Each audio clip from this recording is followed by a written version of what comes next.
Hello, everybody. Welcome to All Villa, No Filler, a podcast all about Aston Villa, the world's greatest football team. I can't imagine too many people are going to watch or listen to this because nobody wants to relive losses generally. I mean, I don't. But, a big loss. Big loss. Man United, Chelsea, Liverpool all winning. United winning, dramatic fashion. Villa losing at home for the second game in a row to 10 men. It's just hard not to feel really, really downcast and pretty fed up with it, to be honest. It's the same as the Everton game. It's not like Villa did loads wrong other than just being quite wasteful and the chances just not hitting the back of the net. I mean, as simple as that. And it was funny when Brentford went down to 10 men. I actually said to my fiance, I said, I don't feel good about this because Villa, when we play 10 men, don't actually seem to do that well against it because they always seem to then go into a very deep shape. They bung up the middle. They have loads of players all crammed in, so they force Villa wide.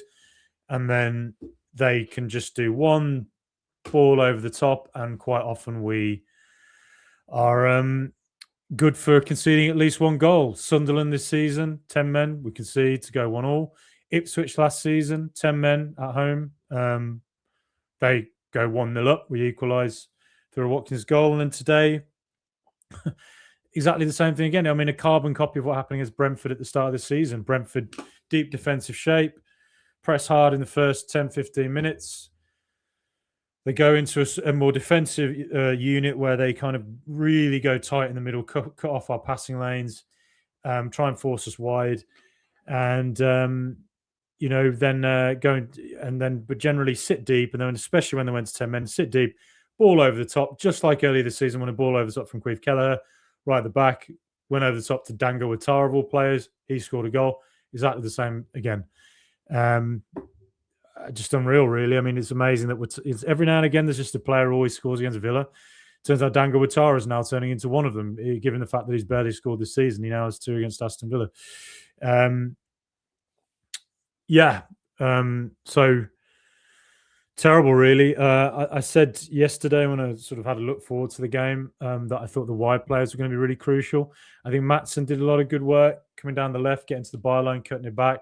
I think on the right in the second half, when Bailey and Cash were actually doing quite well again at times, but it was just that so often we would get into that to the byline, cut it back, and then the amount of times it would go past the player, but then there was no one there to just hit it in. That was a problem. And then, I think the big chances off the top of my head, Bailey, right, in the 90th minute, Brentford finally were caught upfield, so there were gaps. Elliott with a really quick, incisive pass to Bailey, really good stuff from him. And then Bailey cuts inside, and all he has to do really is pass it into the bottom corner, and instead he tries to lift it into top corner and misses, and that was that. And obviously, if you go off the first half, Villa overcame Brentford's very high press by just long balls over the top into Abraham, and it actually came off a couple of times. But first half, it was an old school championship, aerial, boring, terrible game for the neutral. It was long ball, it was over the top, it was physical, and it's taken 10 minutes to take a long throw. Boring. It's just awful football to watch, to be honest. But it felt like Villa kind of weren't. Something was slightly missing from Villa, even though there were moments and chances in the first half. It felt like particularly it felt like Tielemans' kind of balls from deep. So that was quite badly missed, it felt like. We should have done. I think you could sense that was missing basically, but we probably should have done more with the opportunities that were cropping up. But then second, obviously they get the red card, then they go and score just before half time, incredibly, and then second half backs to the wall, and I think the moment really was the disallowed goal. It looked to me from when the ball was in play that I thought it was out. So when the ball eventually was scored, I said I didn't really celebrate because I said to my partner, I think it's going to be a disallowed goal. I think it's good. I just think they're going to disallow this. I just know the way it works. And when I did it, and you can hear it because when there's a goal and they're showing the replay, you can hear it. You can hear the crowd. It makes this very specific groan. And I said, well, there we go. It's going to get disallowed. Then you look at the replays, and to me, if I was to guess, I would say I think it maybe just went out. But the problem is that, like, it's not really conclusive. I think if you go back to maybe Arsenal, Newcastle a year ago, at Newcastle when the Toon scored and it looked like it went out of play, it went on and they scored and didn't go back on VAR for that. I mean, to me, it's quite similar to that. Really, it's not. It's not conclusive enough to really be able to say for definite it went out. So. And it's quite far back as well that they've gone. Do I think they would do that at Old Trafford, the Emirates, the Etihad? I'm not 100% convinced, but it happened to us. And you can feel from there, with Tammy's goal, it was really good follow up. It was good work from Sancho, and you felt like, right, Tammy's got his goal. Villa are lifting now. Go on and win the game. But then from there, it's like another shoulders drop, and you're like, right, I can't go again and find this equaliser. Kept going and going and going. And, I said yesterday, I thought the wide players were going to be really, really crucial today. I think they actually did quite a lot of good work. I thought Bailey looked a lot sharper than what Gesson was. And he had some good moments, Bailey. He looked a bit closer to the Bailey of 2 years ago than the one of last year. And I think he's going to contribute for the rest of the season. But his big, big moment came with that chance in the 90th minute. And he had to finish it, and he didn't. And then from there, it's just, fair play to Brentford, really. Backs to the wall, 10 men, defend, big men, blocking every chance Villa have. But still, Villa still had enough chances that I think we should have taken, and enough moments we got to the byline and cut it back that there should have been players there well able to take their opportunities. So, it's a real shame today. And like I say, it's hard not to feel really, really disappointed, because that's, it's very similar to Everton. Again, lots of chances, should have really scored, didn't. But it's hard not to feel really disappointed because, as I say, United, Chelsea, and Liverpool all winning. That just feels like, right, well, here we go now. We all know what's going to be happening, and the chase is on for them. And there's a lot of pressure on us, particularly with a lot of players missing in the middle, and I feel like you could particularly see that Tielemans wasn't there. I feel like you could see that, given that Dougie did. I actually think did very well. I think you could see that didn't look like he'd been away from Villa. It looked like the Dougie we'd all known. So you kind of think, what the hell would Juventus and Forest doing with him? But it just felt like that dynamic of what Tielemans does with those balls from deep. It just wasn't there, and I think that was a missed aspect today. But, it's similar. If I can compare it to any time frame in Villa under Unai Emery, it's similar to 2 years ago. If you remember, Villa were on I think we won something like 15 games at home in a row. And then we drew with Sheffield United at home in a very similar circumstances to what we faced with Everton and Brentford. And then after that, in the January, having looked so invincible at home, we lost 3-0 at home, or 3-1 at home to Newcastle, and then I think we lost 3-0 maybe, or 3-1 at home to Chelsea in the FA Cup, and both of those games were like, oh, what's going to happen now? But then Villa carried on, and we were fine, and we still got top four. So I still think Villa are not just suddenly going to do what we did under O'Neill and John Gregory and have some mad collapse, and we're just not the same team at all. I still think we'll carry on and be okay. Look at what we did in the last 3 games at Fenner, Newcastle, and Salzburg, having lost to Everton. So, yeah, Villa will be okay, but there's no getting away from the fact that it feels like a really, really bad loss today. And a bad loss, and one that, is obviously going to lift Chelsea and United, who are having a new manager bounce. You look at the gap, it's 6 points to Chelsea. I think it's 5 to United. Well, they're going to be on us quickly. They are. They're going to be tracking with us, and it puts the pressure on us. So, yeah, it's going to be a race now. Champions League, big race. But look, you can't throw in the towel, can't all get super down about it. Just got to keep supporting the team. Got to work the way through this difficult moment and bounce back again away at a very difficult place in Bournemouth. But we've shown we can go away and get results, and like we did at Newcastle. So just got to believe in that. But yeah, really, really gutting loss. Not more you can say about it, is it? Just didn't take our chances. Brentford defended well, deep block, bunged up the middle, and we found it hard to break through, but had enough opportunities to win it and didn't take it. So that's it, really. I'll try and get to a few of the comments. Such a wasted opportunity, says Simon Cohen. Yeah, agreed. Massive wasted opportunity. You've got a pretty good home fixture, really. There is a certain style of team that we don't seem to play well against, and in recent years at home, and that sometimes tends to be the teams that come back and do the deep low blocks and hit us with one goal on the break. Sometimes we get over that and we find our way through and it's fine, but other games, sometimes we struggle. Sheffield United, a good example of that, and recently Everton, and found it again today. Lack of urgency, says Danny. 6 points dropped against Everton, Brentford, regards to the injuries. Yeah, I think first half there was a few of the sort of some of the more frustrating facets of the way Villa play at times. Sometimes it was a bit rushed. Sometimes it was, allowing the other team a little bit too much of too much physical dominance, and conceding the way we did was like, we've done that before. We did it.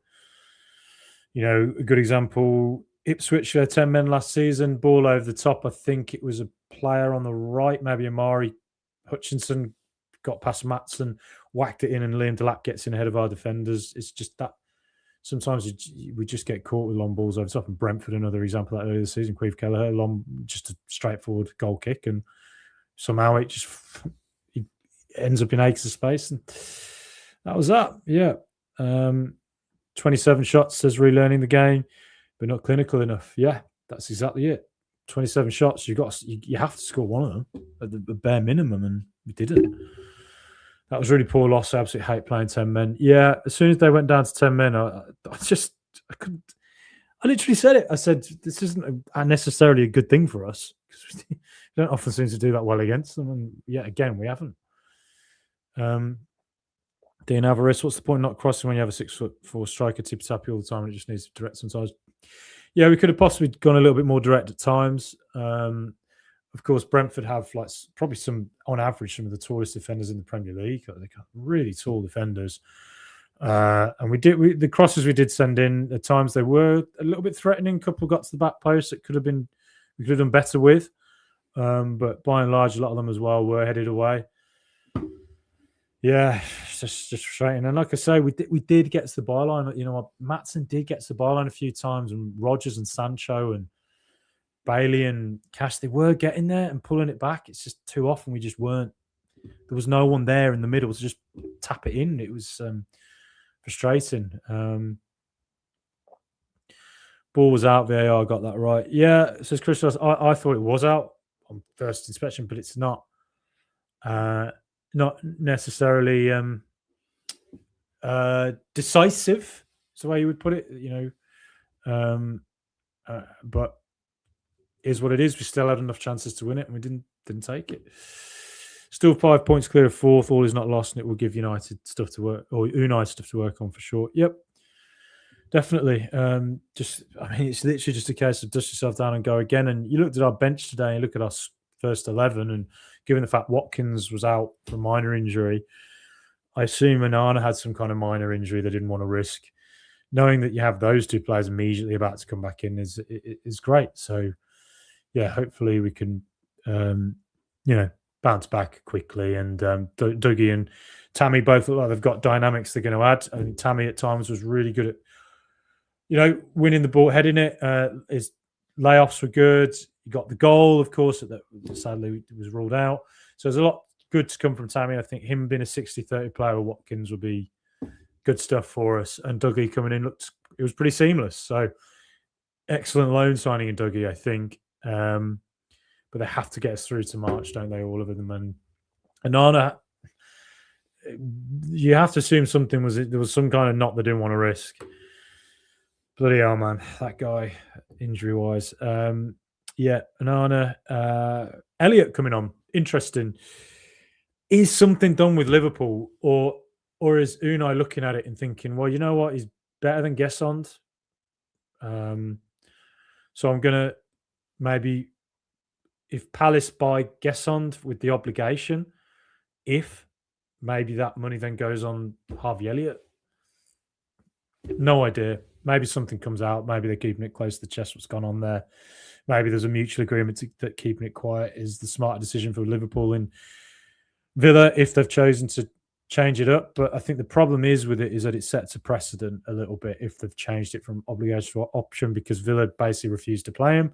And then if Liverpool have basically been forced into change it to an option, then other clubs will start to do that as well, which is they might even do it to us. I can see what Liverpool's point of view on it, but it's not good for him as a player that if he's just sitting around not doing anything, it is just wiser to put it to an option, really, isn't it? And if it is, then I think he'll contribute this season. I think there's a player there in Elliot. I really do. Our bad run of the season at the start came against the same teams having a bad run against now. Keith Andrews football painful to watch. We can't play against painful football, says Josie.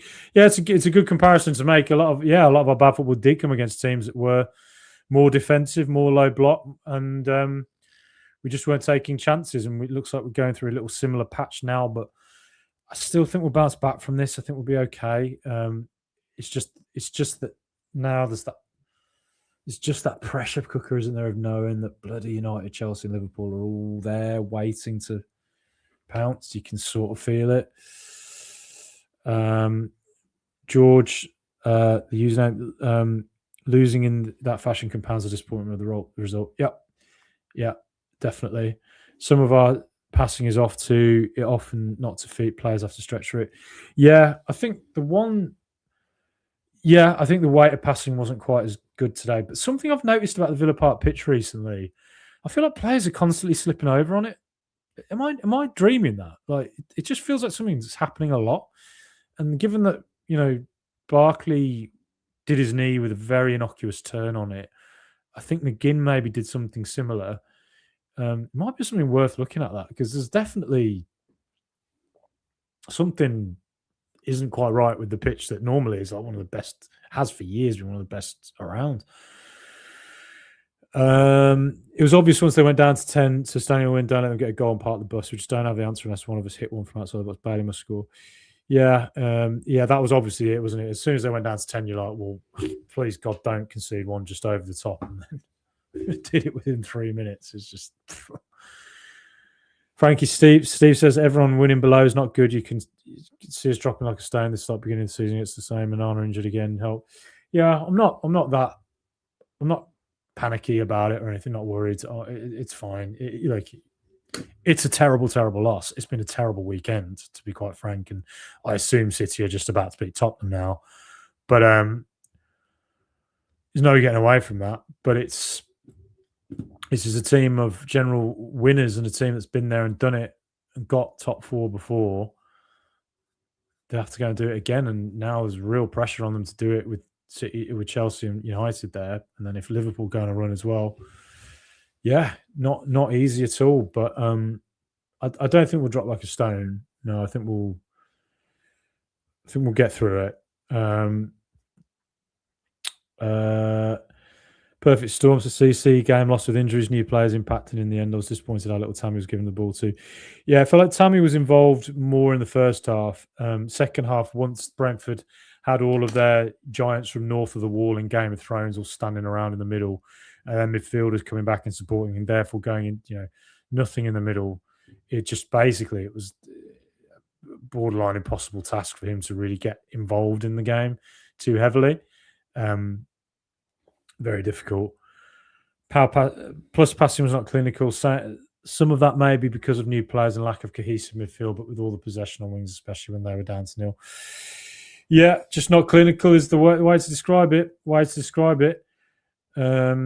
So yeah, Tammy was complaining about the service, too many kick from outside the box. Yeah, you can see him getting a bit frustrated, but it is what it is, we'll just got to bounce back, really, haven't we?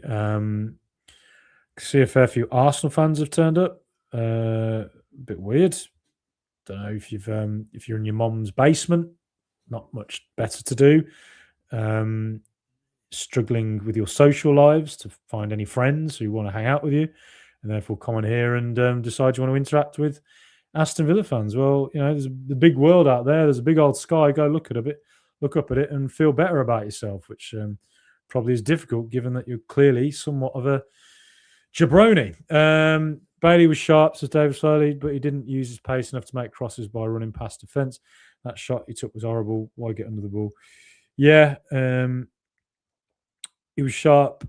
Some of his link up with Cash was good. I think the chance at the end was he had to take that. That was a big miss. Big miss. But he,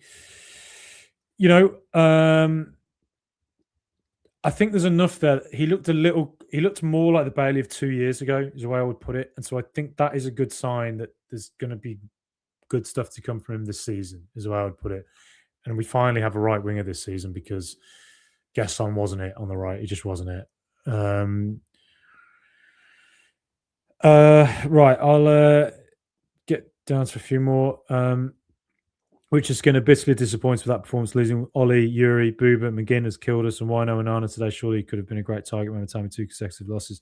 Yeah, I think that's the thing as well to remember, is that a lot of pundits from outside of Aston Villa are going to talk about Villa and say, oh, they're bottling it or whatever, and blah, blah, blah, overlooking the fact that we've just been absolutely decimated in our central area. And as soon as we get a striker to finally help balance the minutes up for Ollie Watkins, what happens? He goes and seemingly pulls a hamstring. That just sums our look up at the moment, doesn't it? But you can't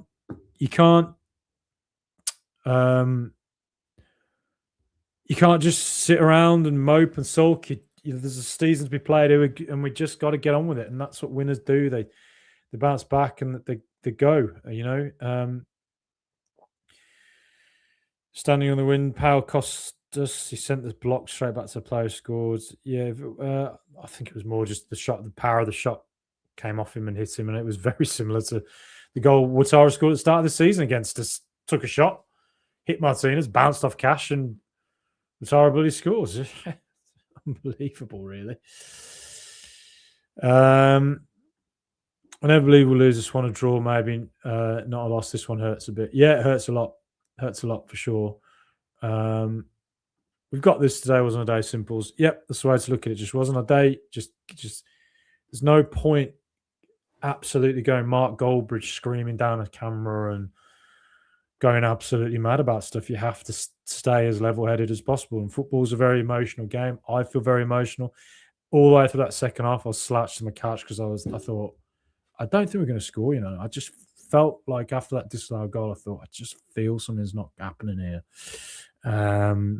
But you got to keep going, and this team's still really good. We'll keep going. Let's have a look. Rogan, Anana was a match fit because of Thursday. It has to be something to do with Thursday for sure. Yeah. Keep the faith, boys. We'll be okay, says GameStone. Yep.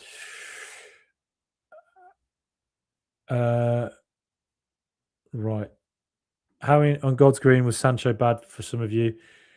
Super, anyone? Am I watching a different game for you? Yeah, I thought Sancho was all right. I thought he was pretty effective. I mean, he created the disallowed goal, and I thought he was pretty good linking up with Maatsen and Rodgers. I think that once he came off the left-hand side, our left-hand side actually looked less threatening. I thought he was okay, Sancho. He wasn't that good in the first half on the right, but the second half it looked a lot better on the left. But yeah, it's just I don't think it was bad at all. Sign Elliott, Buendia needs competition. Says yeah.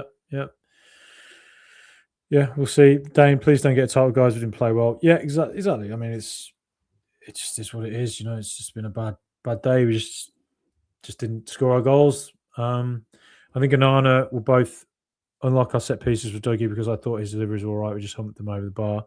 Yeah, Anana and Barkley. I mean, bear in mind, like they're there on the bench. They must not be quite right for today. Next week, I think it's Bournemouth we're playing, isn't it? Yeah, Bournemouth away. Barkley and Watkins and Anana will likely be capable of playing, and we have a good record against Iriola's Bournemouth, and we just got to bounce back and get the win there. Western, I feel we're going to need to win the Europa League to secure a Champions League spot for next season. Yep. Hard not to feel like United and Chelsea are really going to come at us, and probably Liverpool as well. Let's face it, Liverpool are probably going to go on a run at some point.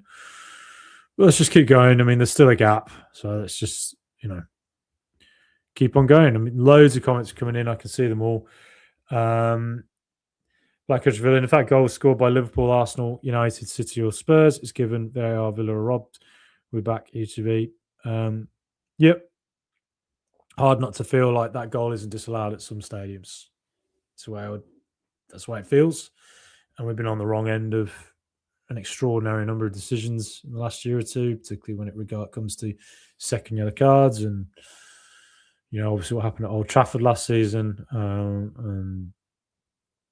But, whilst to me it looked out while I was watching the game live, it's still probably, I'm not convinced it was definitive enough from the angles we saw to say they should definitely rule that out, is the way I would put it.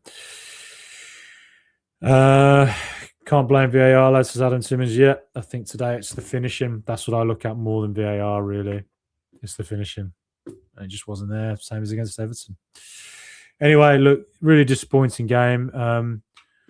Please subscribe. If you're watching here and you aren't subscribed to this channel, please do click that subscribe button and really help us grow and keep on going. We get great guests on this channel. We try and do regular stuff, try and do regular new ideas and things like that. And obviously, if you're listening as well, please do subscribe and follow on Spotify, Apple, wherever you get your podcasts. But yeah, very, very disappointing day. Just got to keep our heads, keep going, and see where we go. But until next time, up the mighty Villa.